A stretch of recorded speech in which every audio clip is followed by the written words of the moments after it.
না মোরলা আর এই মাথা ভাত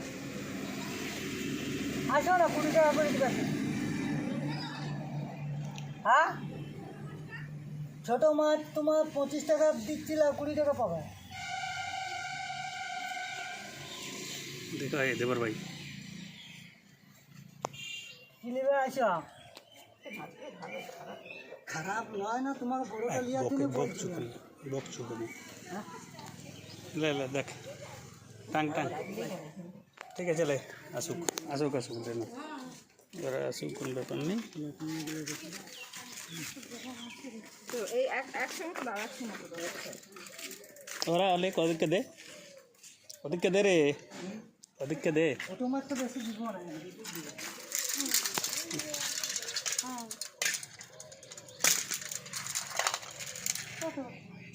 1200 ঠিক আছে তোমরা কজন? ছোট মাছ লিখুন তোমরা। কত? তো লাভ সবাই লিখুন, তুমি তো সবাই সবাই কেন দিবে না? যত জনের হাতে তো জনকে দিয়ে দাও। না করলে তো সৃষ্টি করবে কি সেই দেখো কম কম করে ভাগ করে লাও কি করবে আর 20 টাকা তো চলে তো দেন। এটা কত বললি 20 টাকা তো 1200 না নামাই দাও। ঠিক আছে রাখ ওটা ঢের মাছ। ঠিক আছে রাখো নমস্কার বন্ধুরা, জঙ্গলমহল ভিলেজ ফুডে আপনাদের সকলকে স্বাগত। বড়দের প্রণাম এবং ছোটদের ভালোবাসা জানাই। আশা করি সবাই ভালো আছে। তো দেখলেন এখন যে জেলেটি আমাদেরকে মাছ দিয়ে গেল, দেখুন 1200 সাইজের একটা রুই মাছ। মাছটা সাইজটা দেখুন।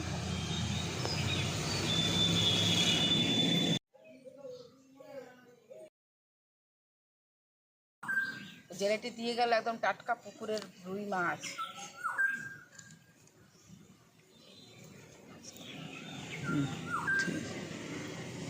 ওর কাছে আরও মাছ ছিল, কিন্তু আমি এই রুই মাছটাই নিলাম। আর দেখুন নিয়ে নিয়েছি বেশ মোটা মোটা মোরলা। আর এই যে মোরলা মাছগুলো দেখছেন, এই মোরলা মাছগুলো দেখে আমার খুব লোভ লাগলো, ওর কাছেই ছিল। তো মোরলা মাছগুলো নিয়ে নিলাম কত কম করে। এবং এখন তো কাঁচা আম পাওয়া যায় প্রচুর পরিমাণে। তো কাঁচা আম দিয়ে আর এই মোরলা মাছের টক দারুণ লাগে খেতে, তার জন্য এই মোরলা মাছ চলুন প্রথমে মাছগুলোকে বেছে নিই। আর মানে বাঁচতে দেরি হওয়ার জন্য দেখুন এই যে শ্যাওলাগুলো দিয়ে গেছে, শ্যাওলাগুলো দিয়ে এরকম নাকি মাছটা এরকম ঢাকা চাপা দিয়ে রাখলে একটু আঁশগুলো শুকনো হয় না। আর এখন তো প্রচুর গরম, খুব তাড়াতাড়ির মধ্যেই হয়ে যায়, আঁশগুলো শুকনো হয়ে যায়। তো মাছটাকে আমি কেটে নিচ্ছি।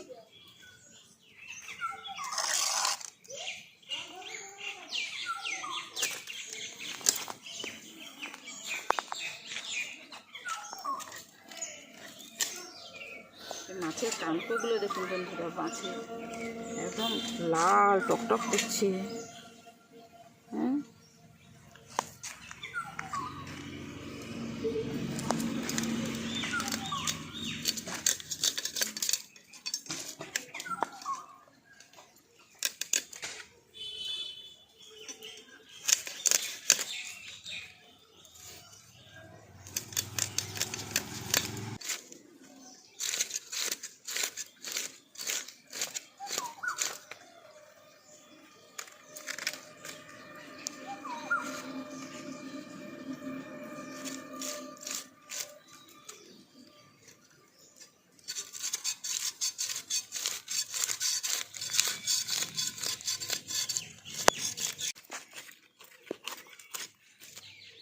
মাছের তেলটা কিন্তু কি পরিষ্কার। হ্যাঁ দেখো মাছটার ভেতরে আবার ডিম আছে।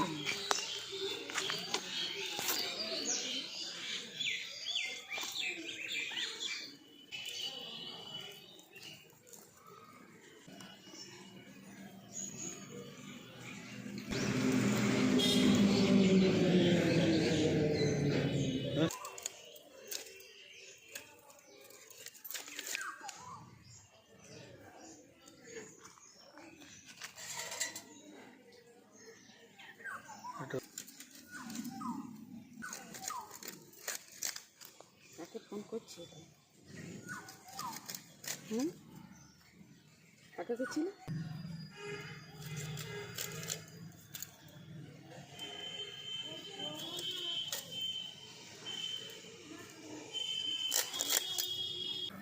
দেখুন 2 রকমের মাছই আমি বেছে নিয়েছি।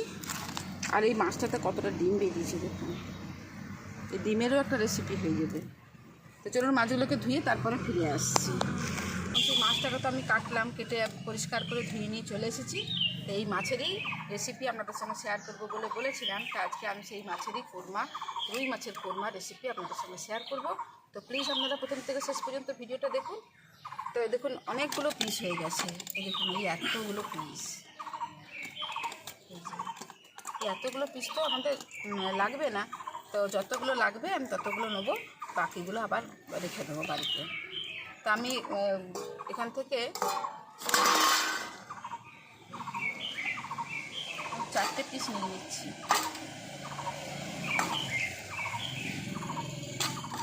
এই 4টে পিস নিয়ে নিয়েছি, এই 4 পিসেরই আমি কোরমা রেসিপি আপনাদের সঙ্গে শেয়ার করব। এই বাকিগুলো আমি রেখে দেবো। তো এই যে 4 পিস মাছ নিয়েছি, প্রথমে মাছটাকে আমি ম্যারিনেট করে নেব। দিয়ে দিচ্ছি নুন, দিয়ে দিচ্ছি হলুদের গুঁড়ো, হাফ চামচ আদা বাটা, দিয়ে দিচ্ছি হাফ চামচ রসুন বাটা, অল্প একটুখানি সর্ষের তেল,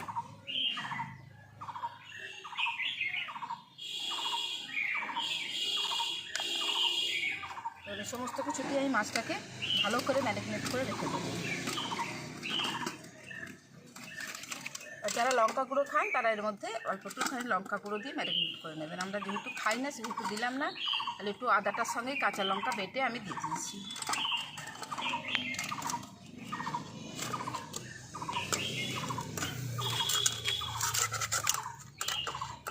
দেখুন মাছটা খুব ভালো করে আমি ম্যারিনেট করে নিয়েছি। এরপর এটা থাক, দেখুন এখানে মাছগুলো ম্যারিনেট হতে থাক, এদিকে আমি উনুনটা ধরে দিয়েছি, কড়াটা বসিয়ে দিয়েছি। বলছি বুঝিয়ে মোটা মোটা ট্যাংরা পাইছে বুঝলি, এখানে বলছিলে আর দিয়ে দিচ্ছি সরষের তেল।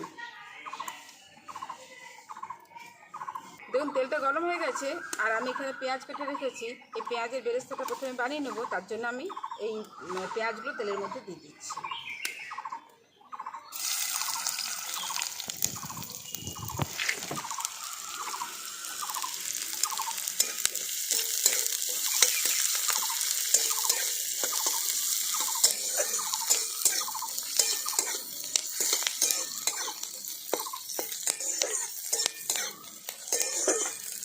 পেঁয়াজের বেরেস্তাগুলো ভাজা হয়ে গেছে, আর আমি এরকম সাইডে সাইডে সরিয়ে দিয়েছি তেলটা থেকে, তাহলে কি হবে এতে যে বাকি যে বাড়তি তেলটা থাকবে তেলটা ঝরে চলে আসবে। এরপর আমি এগুলোকে তুলে নিচ্ছি।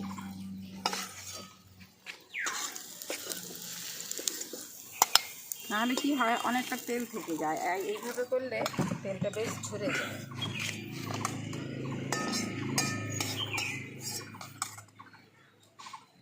এরপর দেখুন তেলটা তো আছে কড়ার মধ্যে, এরপর এই তেলের মধ্যে আমি ম্যারিনেট করা মাছগুলোকে ভেজে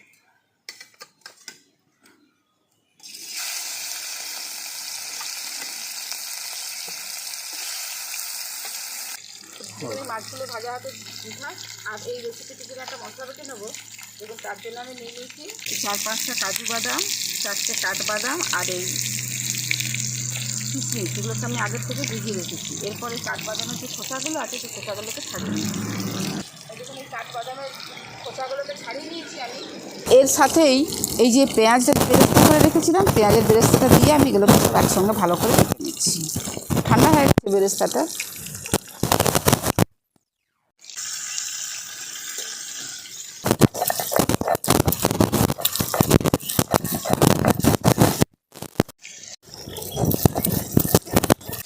দেখুন মশলাটা ভালো করে বেটে নিয়েছি, আর এদিকে দেখুন মাছগুলোও ভাজা হয়ে গেছে।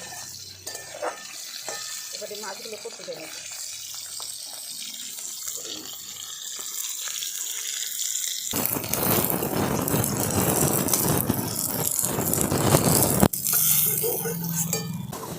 দেখুন কড়াতে তেল আছে, আমি আর একটুখানি তেল দেবো, খুব একটা বেশি তেল দেবো। ফোড়নে দিয়ে দিচ্ছি গোটা গরম মশলা, তার মধ্যে আছে এলাচ, লং, দারচিনি আর একটু গোলমরিচ, আর আছে মৌরি। এগুলো সব আমি ফোড়নে দিয়ে দিচ্ছি।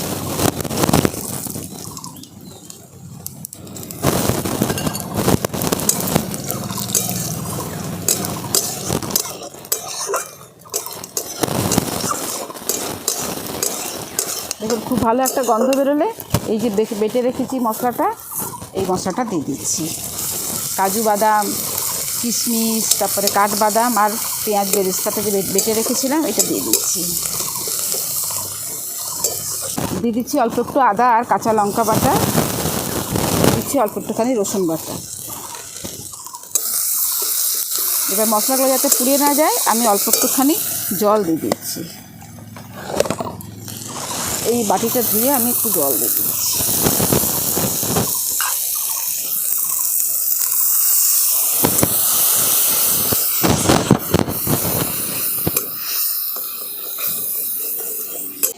এরপর একে একে আমি সমস্ত গুঁড়ো মশলাগুলো দিচ্ছি দেবো। প্রথমে দিয়ে দিচ্ছি পরিমাণ মতো নুন, অল্প একটু ধনে গুঁড়ো, অল্প একটু জিরে গুঁড়ো। আর যারা শুকনো লঙ্কার গুঁড়ো খান তারা এর মধ্যে শুকনো লঙ্কার গুঁড়ো দিয়ে দেবেন। আমি এর মধ্যে দিয়ে দিচ্ছি 4টে চেরা কাঁচা লঙ্কা।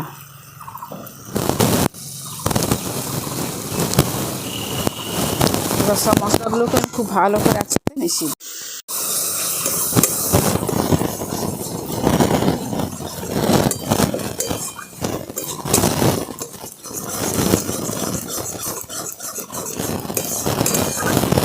মশলাটা ওখানে ভালো করে কষানো হতে থাক। এখানে আমি নিয়ে নিয়েছি টক দই, বাড়িতে পাতা টক দই। দেখুন বাড়িতে পাতা টক দই। এবার দইটাকে খুব ভালো করে ফেটিয়ে নেবে।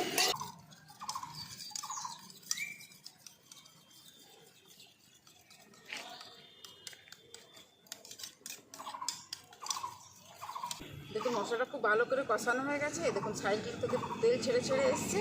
আর এই পর্যায়ে আমি দিয়ে দিচ্ছি যে ফেটিয়ে রাখা টক দই। এই সময় কিন্তু আঁচটা খুব কম রাখতে হবে, তা নাহলে কী হবে, দইটা ফেটে যাবে, মানে ছানা ছানা হয়ে যাবে।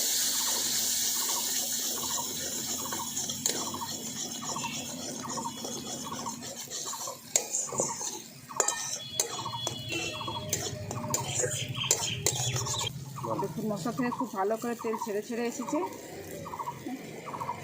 এরপর আমি দিয়ে দিচ্ছি জল। এই যে দইটা ফেটিয়ে রেখেছিলাম সেই দইটা ফেটিয়ে রাখার জায়গাটাতে দিয়ে দিচ্ছি জল। এবার আমি পুরো পরিমাণ মতোই জল দিয়ে দেবো, মানে যতটা জল আমাদের লাগবে।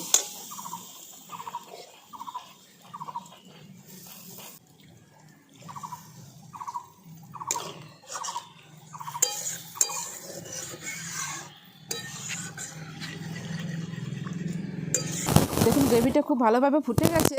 আর এরপর আমি এই যে ভেজে রেখেছিলাম মাছগুলো, সে ভেজে রাখা মাছগুলো দিয়ে দিচ্ছি।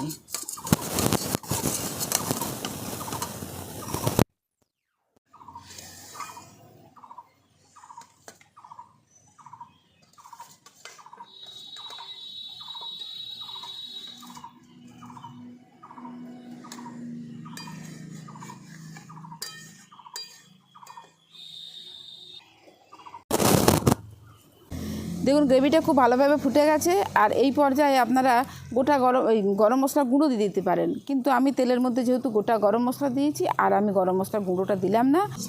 এরপরে এই মাছটাকে আমি নামিয়ে নিচ্ছি।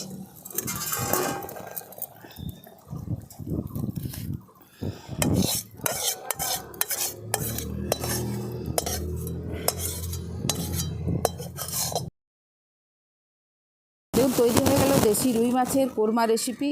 তার দেখুন দেখতে কি সুন্দর লাগছে। এই রেসিপিটি আপনারা ফ্রায়েড রাইস বলুন, পোলাও বলুন, মানে গরম ভাত সব কিছুর সাথেই কিন্তু খাওয়া যায়। দেখতে কি সুন্দর লাগছে না? একটা দারুণ সুন্দর কিন্তু গন্ধও বেরিয়েছে, দারুণ সুন্দর গন্ধ বেরিয়েছে। তো আজকের এই রেসিপি আপনাদের কীরকম লাগলো অবশ্যই আমাকে কমেন্ট করে জানাবেন। আপনারাও বাড়িতে ঠিক এইভাবে বানিয়ে খাবেন, খেয়ে দেখবেন। ভালো লাগলে জঙ্গলমহল ভিলেজ ফুড চ্যানেলটিকে লাইক, কমেন্ট, শেয়ার করবেন এবং প্লিজ সাবস্ক্রাইব করে দেবেন। পাশে থাকা বেল আইকনটি প্রেস করবেন সবার আগে নোটিফিকেশান পাওয়ার জন্য। প্রত্যেকেই ভালো থাকবেন, সুস্থ থাকবেন, সাবধানে থাকবেন। আজকের ভিডিওটা আমি এখানেই শেষ করছি। আবার আপনাদের সঙ্গে দেখা হবে পরবর্তী আরেকটি ভিডিওতে।